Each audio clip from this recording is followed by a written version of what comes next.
Oh, the recording has started. Welcome to a quickly put together episode of Thoughts on Talks with our friend Salaam Thompson joining Reverend Mike McMorrow and myself, Malayna Dawn. And so we'll just jump right into it. It's going to be a little bit shorter episode today because there's so much going on. Yeah. And Salam, as you joined us, you said it was an emergency session that we're having. Is that what you called it? I think so. It's like Congress has their emergency sessions, and when catastrophes hit, and they have to stop what they're doing to, address the matters of the nation. And here we are in our own little silo, if you will, but we have some tentacles, by the way of thought that spread out to humanity that Yeah. we're convening, for the sake of sending out those, signals out to people, letting them know that, hey, we thinking about them. Hopefully, they're thinking about us. And Yeah. uh, um, you know, a lot of times when catastrophe strikes, in the human realm, we think of there seems to be a tendency upon one marginalized group or another to think that, hey, I'm not being counted, Right. or I don't matter. um I'd like That's unfortunate that that has to feel that way. I mean, and but the problem I have with this whole thing is I purposely didn't say anything on Facebook about this, mainly because my wife, said that, like, if you do, but I was trying That's to a good assure reason. I was trying to assure her that I know how to frame the thoughts, in a Mhm. nuanced way, where it'll get the thought out there, and there'll still be some binary thinking folks who would think that, oh well, he doesn't like Asians. But I thought it was interesting when we had two events where you had the shooting, the mass shooting in Atlanta. Okay. Mhm. And also, you had the mass shooting in Colorado just on Monday. So Atlanta last week, Colorado Monday. In between those two periods, and probably spilling over before the Atlanta shooting, is you have the case now is 16 sexual assault cases that lawsuits is being put on to the Houston Texans quarterback Deshaun Watson, and that was on the heels of the lineman from, sorry Rev, you're one of your Seattle Seahawks, who beat the hell out of his girlfriend, who happened to be black. The lineman from Seattle, I forget his name. He's a white fella, but they released him immediately and turned her black and blue. So that we already would stomach that, but that went by the wayside by noticing this cataclysmic events go bam, bam, bam. Okay, Deshaun Watson, Atlanta, Boulder, Colorado, and then so just wanted to touch on those so quickly. I know we're short on time. Um, Deshaun, long story short, he requested a trade. Then next thing you know, you start hearing one woman that comes out who then these women were masseuse. They are massage therapists, and so Okay. from what we've understood, he solicited them through Instagram. The service, and a professional athlete with money knows no bounds. And I'm not saying that the young fella, who's, these are pro athletes with 5% body fat, the raging testosterone. I'm not saying that none of that can't take shape, right? But it was interesting that, okay, these are massage therapists. So I'm thinking, okay, when our society, we tend to think of massage therapists as typically cornered the market by Asian, Asian communities, in Chinese, whether it be Korean, whether it be Japanese, some cases Thai, etc. And so I noticed that. And then when we had the shooting come up, okay, in Atlanta, okay, where eight massage therapists, eight Asian women were killed. And I assume they were all massage therapists. None of them were patrons. There were two white patrons that got hit, and there was one black man who was a survivor who I saw his interview on CNN. And Mhm. but the people that came out in droves to denounce it, to speak on it, of who are of Asian descent, they drew parallels to um, the massage therapist being Asian, that they spoke on uh, the sexual. How can I put it? It's like this. Not lust. What's the word I'm looking for? Where this where you kind of like looking at it in a They're so the temptress. there you go, there you go. So something along those lines. So they're And looking at it they put the onus on the women instead of on the patrons on the young men. themselves. Right. And so Wow. like Okay. and they were and that observation was correct. And then what I noticed that none of the women in Deshaun Watson case never stepped forward, so we don't know what they were. We can't identify what they were.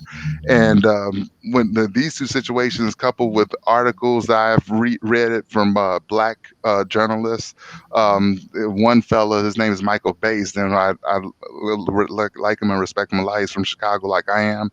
He has a Mhm. national radio talk show that reaches millions across the country, and basically, like these black folks were saying, well. Let's next you start seeing stop Asian hate, but the audience that they were projecting it to was to black people. And I said, look, I'm all for stopping Asian hate. There's no beef from me at all, and I explained why. But you're putting more onus on what you perceive as black silence as opposed to white violence, Mm. that came about. And I mean, so like talk to that guy, because that guy who's done the deed is the same imperialist that's got his noose around my neck, got his boot to my neck, and is him and Mhm. us up. So we're in the same boat in a sense. And I saw wonderful tweets that came up that showed, like, talked about the Chinese Exclusion Act and history and so forth. And I'll say this, and I'll turn the floor over because I know I'm going on. Uh, there's a fella, okay, like the Vietnamese. Now, I have no problem with turning with linking arms with our Asian community, but with Mhm. any relationship, we must talk about, okay, ebb and flow here. Areas where we failed each other, or areas where we violate each other. There must be some sort of code of ethics with any kind of baseline relationship. Because with the shootings in Atlanta, we were reminded of the shooting of Latasha Harlins, the 15-year-old black girl in South Central LA, or getting shot in the back of the head by a Korean merchant over a bottle of orange juice that she set on the counter and walked away. And that merchant still has a slew of gas stations and shops up in Lancaster, and I believe she lives over here in Pacoima or Lakeview Terrace or something. So she's still walking around 30 years later. Latasha Mhm. is dead. She would have been 44, 45, just a few weeks ago. So, but that's one example. But a lot of things are like, there are folks who, let's say from Vietnam, who fled Vietnam after the unification of Vietnam under communism through the fall of Saigon. A lot of people don't know that Ho Chi Minh, who's from Vietnam, a lot of people don't know that he built his revolutionary model on the back of Marcus Garvey. A lot of people don't know that Ho Chi Minh, before he became, took his standing in Hanoi in North Vietnam, he was in Harlem kicking it with us during the Wow. Renaissance, Wow. Harlem Renaissance. There's a letter that he wrote to his father or something like that, where he detailed the several meetings that he attended that were headed up by Marcus Garvey. So, and then there's another scholar. His name is Dr. Runoko Rashidi. He goes around to every corner of the earth and detailing the origins of blackness in every single country. So Oh we're wow. more alike than we're unalike, for sure. But a lot of times that doesn't get talked about. So we conflate the need for human sorrow or expressing of sympathy with, okay, how is our rapport with one another? We need to do better. And when we merge them, that stuff kind of gets clouded. So I'll say that, and I'll turn the floor over. My apologies for taking long as usual. There'll be a fine jar or something like that. Well, as usual, it's a lot of information to take in. You always bring so many levels in history and cultural things that you know, I actually haven't been paying any attention to any news because my own life has been so very full. So Yeah, you're telling me what's going on pretty much. I mean, I've heard of stuff, but I haven't had the presence of mind to look into it. yeah, I Um, understand. I did see a friend of mine from high school post something about Stop Asian Hate, and I just Hmm. thought, and of course she's Asian, and I just thought, oh no, what happened? Yeah. I saw something, and I thought, okay, that's what happened, and I just don't get any of it because I have friends of every background, Hmm. so it makes no sense to me. Yeah. Um, Reverend Mike, what have Well, you? I was just going to say my perspective on that was a little different in that I heard it as the Asian community calling on white folk to say, hey, where's the outrage here? Hmm. Right. Okay. And which I thought was actually kind of a good reminder because I do kind of feel like there is, and I hate to say this, but I just do feel like there's a lot of fatigue, outrage fatigue going on Hmm. that is tied to the pandemic. But it is a very bizarre um, dynamic around this kid out in Atlanta going to a strongly fundamentalist Hmm. Christian church and being so wound up about his sexual behavior, so he's, uh, between porn and his, shall we call it, Yeah. self abuse, Mm. and attending these parlors. Hmm. So it and then it wasn't lost on me when the police chief said, well, he was having a bad day. That Yeah. part. Yeah. So this is, once again, we're dealing with this construct that we keep going back to over and over and over again because there's so many people who don't get the notion of privilege, Hmm. right? But here we have yet another example of it. Yeah. And so I don't know what to think about any of it, to be honest with you, except that it's so maddening that it's happening yet again. And we're just, we're like fighters square. Everybody's retreating to their corners, Hmm. taking up their usual bullshit positions on both sides. I mean, liberals and Yeah. conservatives together, right? And ultimately there'll be no change. And And I'm and sorry. Go ahead. 90% of the electorate wants something to happen, and they have since Sandy Hook. I Hmm. mean, even when little kids, a whole slew of them, I can't remember the number, but I think it was more than 10 small children, even were killed by a shooter, Hmm. right? Or Aurora, in Columbine, in Columbine. the movie Yep. theater. Even that doesn't move people off of what I think are pretty reasonable.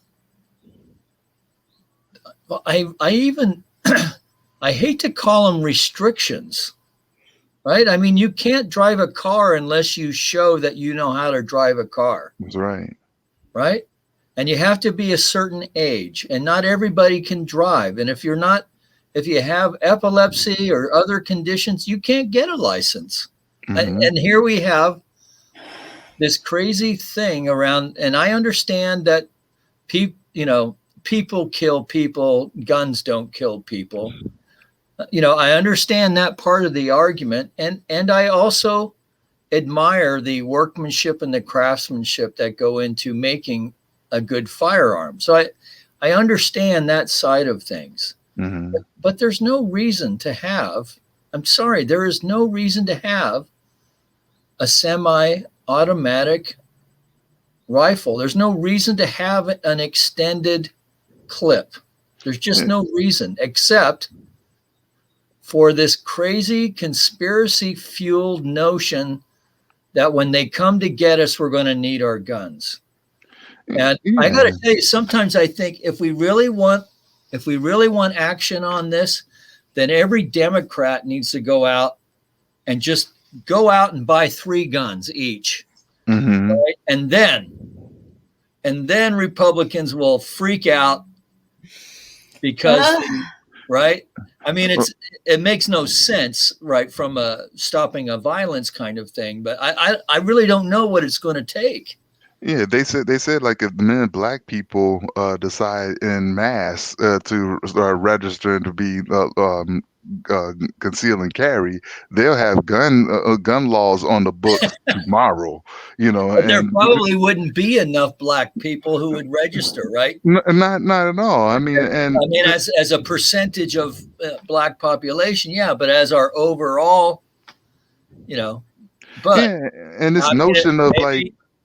We gotta here they come coming over the hill. We gotta like take them out because they're coming to get us. To your point, Rev.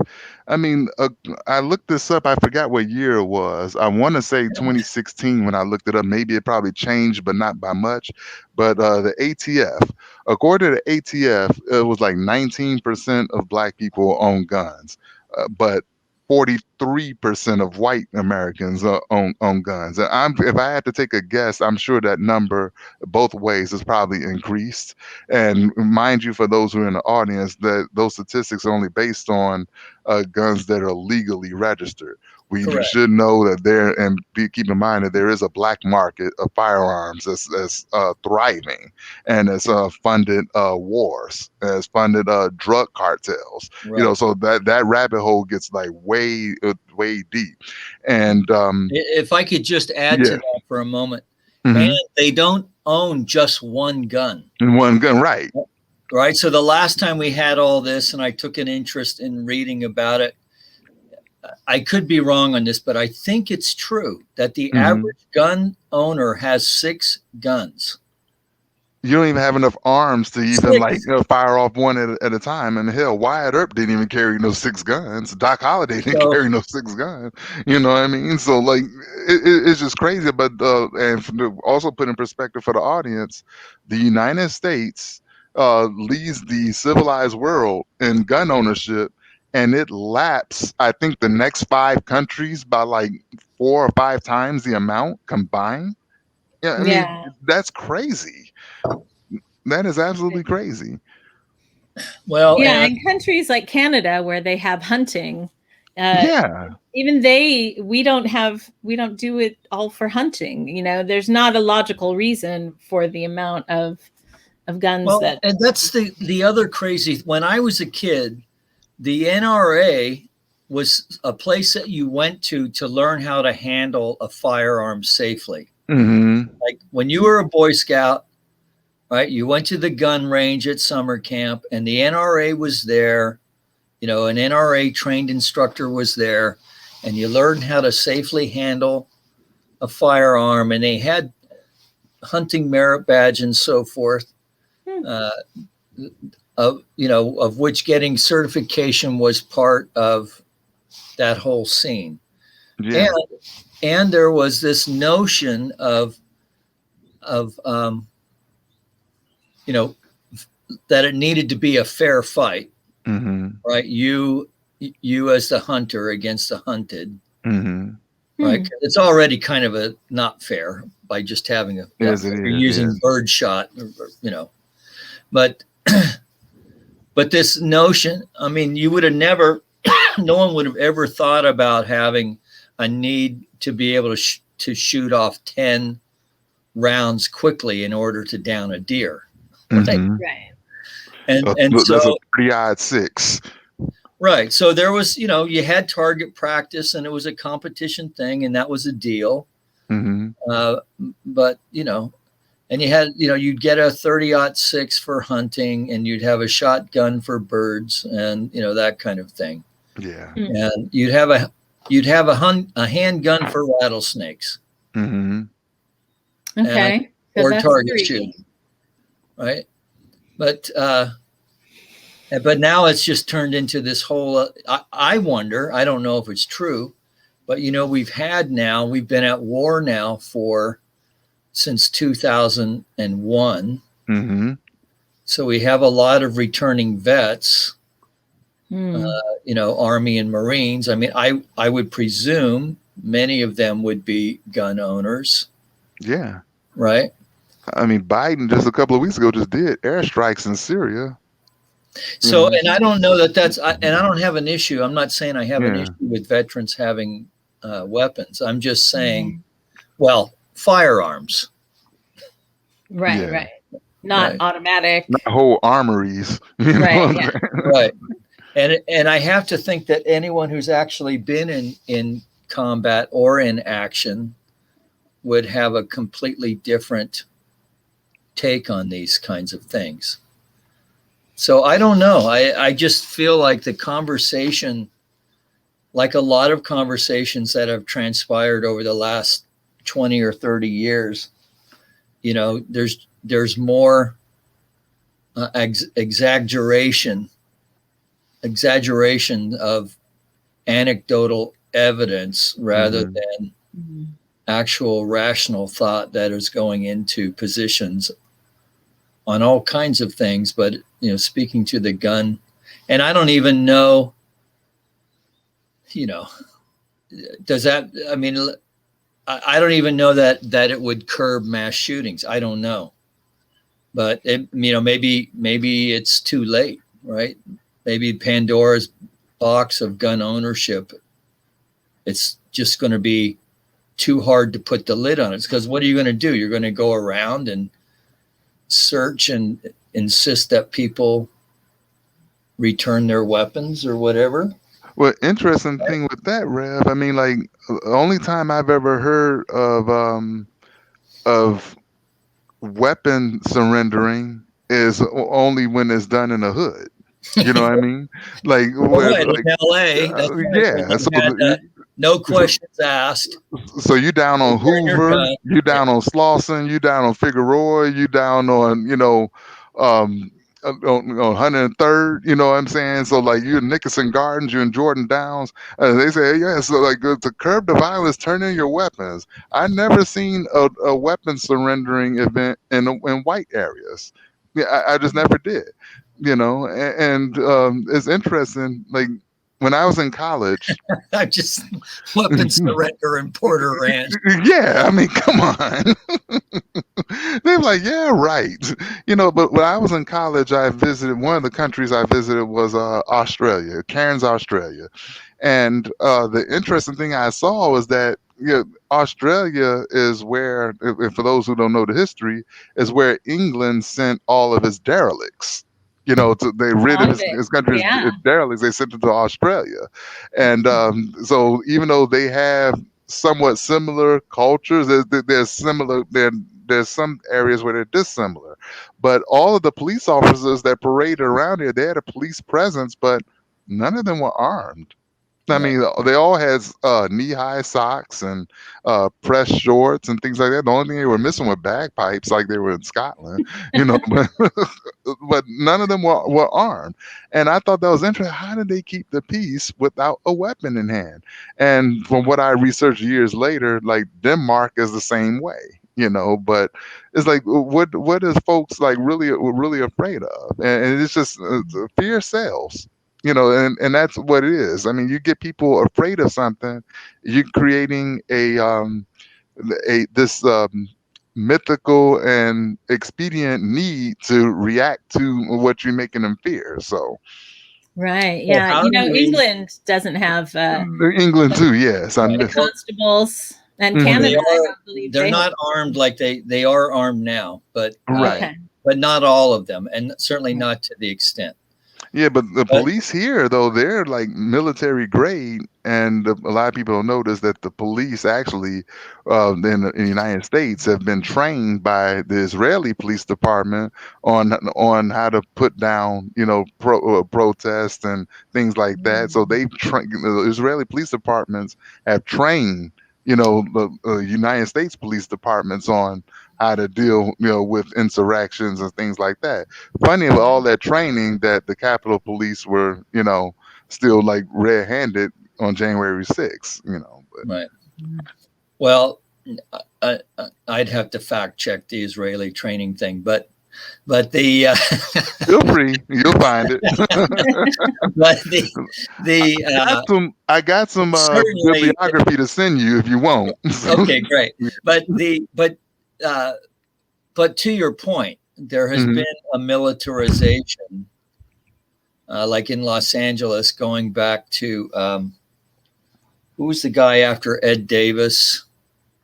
Gosh, I can see The his chief, the the police chief, chief Daryl Gates. You talking about? Gates. Yeah. Yeah, I mean, there was definitely a militarization in the training and the approach. But I think that's kind of a U.S. I don't know, but I think that's kind of a U.S. thing. I don't. Mm-hmm.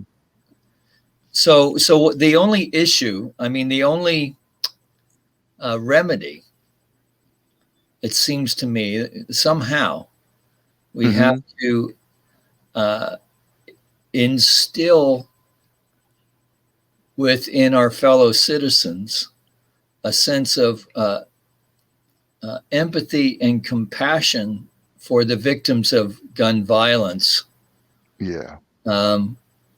So that, I don't know about you guys, but I even see that it doesn't hit my heart in the way that I feel like it should be hitting it, right? Like I should just be deeply saddened that one more time, but it's like there's this callousness that happens just because of the frequency Yes. of it all. And I just sent you an article from the Intercept about the Israeli forces. great. Thank you. Sure. Yep, I see it. Just popped up on our phones. All right. He's got it ready. Oh, that's a fairly recent article too, it looks like. Yeah, I think desensitized is the word that you might have been looking for. We're desensitized to the level of violence, the level of sorrow, the level of pain. Yeah. And it's so strange to me in this world, in the midst of a pandemic, where it would feel like people are in enough pain. Like, why are we causing more? But, like attracts like. So pain begets pain. And so the antidote is to amp up peace and love and oneness and all of those things, which and mental health, I think, is also a big thing for people who have guns, who maybe don't have the training, but have a mental health issue. That and the also mental health issue is underlying. The other side of this could very well be human trafficking also, right? So we don't know what the status of these women. Yeah. So there's a place down from our center where it's one of those places where they have like 13 recliner chair kind of setup. So you're all getting a foot massage. It's a foot massage place. So it's a different kind of, it's a legit massage place. Okay. But I've often thought, well, because nobody there speaks a lick of English, right? Right. Wow. And I don't know the various Asian dialects. I believe they're Chinese. But to me, that is just, only one, the checkout person speaks English, right? They're bilingual. And that just seems a situation that's rampant for abuse. Even if it's not of in a sex trade kind of thing, but just paying people properly, for instance. So, For but services rendered. right, You know. but but then there are other places around that do have, you know, how you say, separate rooms and all that. So I don't know anything. I don't know nothing about those places. You sly devil, you. I mean, frankly, I wouldn't, if even if I was interested in such things, I wouldn't know. I'm sure there's some kind of code or something like tap on the table leg 3 times or something. I don't know, but, Eh, but eh, I'm just there to get my sciatic nerve worked on because I'm in too much pain to have any other thoughts. But and the, I'm sorry. I just wanted to put out there really quick that I failed to mention this, but there was 4 people that were killed in Chicago in between Mhm. Atlanta and Colorado. This happened about a week and a half ago. But the point being is that even while we're having a national discussion about what happened in Atlanta, what happened in Boulder, Colorado, and I think someone said that there were like 7 shootings in the last 10 days, but none of them identified any of the shootings that happened in Chicago, where I saw, with my own eyes, I noticed that my younger cousin, she had marked herself safe from the Park Manor shooting. I'm like, wait a minute. I'm like, what we? So I said, oh, as I started looking and said, well, that's right by. Well, okay, makes sense on South Chicago Avenue, but that didn't get national exposure because the national over the impression that people, yeah, oh, that's Chicago, right, uh, but never mind, there are folks who are hard workers who live in those areas who would get tossed out like the baby with the bathwater. And the way that crime statistics are done, in Chicago is that people, not only with crime, but with gangs, but like as far as demarcation lines and neighborhoods and stuff like that, wherever a crime occurs there is marked up, oh, that's a gang problem. But there are people who are not even plugged in like that who will still get labeled as that. So that's how they kind of fudge the numbers of what's going on. But so they toss the baby out with the bathwater. So, I mean, there are people in Chicago. I was talking to a friend of mine, who that I grew up with right around the corner from me. We talk practically every other day. And we were just in hindsight, we were thinking like, how many instances of mental health, wellness deficiency, I'll say it that way, or mental health episodes, or mental health distinguishing characteristics that you're able to see that we couldn't put together when we were youngsters coming up, because we just accepted that as normal. But we look back like, damn, what was up with so and so? Oh damn, oh, that's what happened with her. So you started realizing like just how deep that mental illness is there. But it's the old saying is, when white America catches sneezes, black America catches pneumonia. And with the fatigue that white America is feeling, then there are black folks who feel the same fatigue there. But what happens is, black people say, well, the outlook from the outside in said, well, how come you're not solving your problems in the hood, starting your own in the neighborhood? But here we are on a national stage where the same problem that's happening on a national stage, and no one's saying, okay, why can't you solve this problem in your arena on the national stage? I right, mean, the same problem is the same problem. It's just one has visibility, the other one does not. But the symptoms are the same. The people have, craniums. Like, people have hearts. The people have emotions. All that stuff is still the same.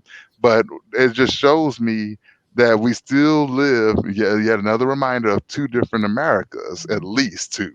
I mean, but obviously, the Asian community just identified how there's more. And then issues of lack of diversity come up. It just starts bring up little spark fires of conversations. And I saw 2 Asian American Congress people. One of them is Senator Duckworth, I think is the name. I forgot the name of the other one. They said that they're going to reject every Biden nomination, for his cabinet until he has representation of Asian American. I thought that I can't blame them. I can't blame them. I totally support that. I mean, if you don't see representation of yourself and someone working in your interest, then you got to speak to that. So like it's so many different. The blanket is so big, and even if you pick up one corner, you're not picking up the other. But nonetheless, that corner, somebody got to pick up the corner and start folding, and Right. that's what we're looking at right now. Well, and to acknowledge that it is a noble thing to try to accomplish such things, Hmm. right?